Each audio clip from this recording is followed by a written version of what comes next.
சாமியாரின் உள்ளம் நொந்தது. அவன் நம்பிக்கையை சிதைத்துவிட்டு ஓடிய சின்ன வயதான அந்த சீடனின் கபடத்தை கற்பனை செய்தாலும் சாமியாரின் கண்கள் கலங்கின. இவன் சொன்ன வேதாந்தம், இவன் காட்டிய தவபாவம், இவனது புனிதமான வார்த்தைகள், இதெல்லாம் வெறும் நாடகம்தானா என்று குருதி கொதித்தது. அவரது கைகளில் இருந்தது வெறும் போர்வை. ஆனால் அதனுடன் சேர்ந்து சென்றுவிட்டது அவரின் ஆணவமற்ற நம்பிக்கையும். அதற்கப்புறம் ஒரு மரத்தடியில் அமர்ந்தார் சாமியார். கண்கள் தெரியாமல் நீர்த்துளி வழிந்தது. "நீ என்னை ஏமாற்றினாய் அல்லவா?" என்று காற்றை நோக்கி பேசினார்.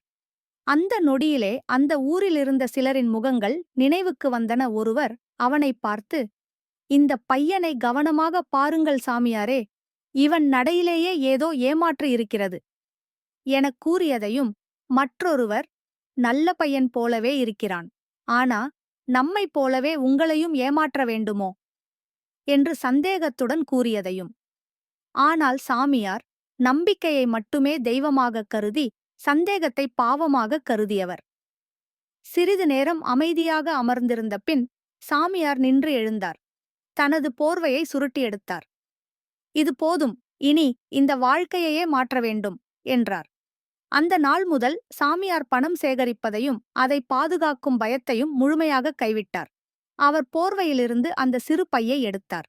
பக்கத்தில் ஓடையில் இருந்த நீருக்கு அதைப் போட்டுவிட்டார்.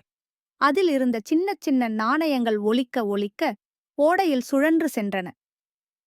"இந்த நாணயங்கள் போய் சேர வேண்டிய இடத்துக்கு சென்று விடட்டும்" என்றார். இனி அவர் ஏற்கனவே போல பிச்சை எடுத்தும் போட மாட்டார். ஏழை நோயாளிகளைப் பார்த்து தவமிருந்தும் வேதாந்தம் போதித்தும் மனதை தூய்மையாக வைத்து போதிக்கலானார். சாமியாரின் வாழ்க்கை மாறியது. அவர் உண்மையை மறக்கவில்லை. ஆனால் அந்தச் சோகத்தை வெறுப்பாக மாற்றவில்லை. அது அவருக்கு வழிகாட்டியாக மாறியது.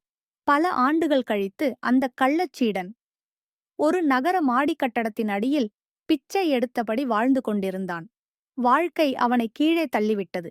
ஒரு நாள் எதிரே ஒரு கிழவர் நடந்து வர அவன் விழித்துப் பார்த்தான். அது அவனுக்குத் தெரிந்த முகம். அதே சாமியார். ஆனால் முகத்தில் கோபமும் இல்லை, வன்மமும் இல்லை. சிரித்த முகம், மென்மையான பார்வை. சீடன் வெட்கத்தில் தலையைத் தாழ்த்தினான்.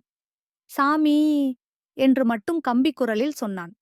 சாமியார் தாழ்வாக அமர்ந்தார். அவன் கையைத் தட்டினார். "மறுபடியும் ஆரம்பிக்கலாம், ஆனால் இந்நேரம் உண்மையோடு வாழலாம்" என்றார்.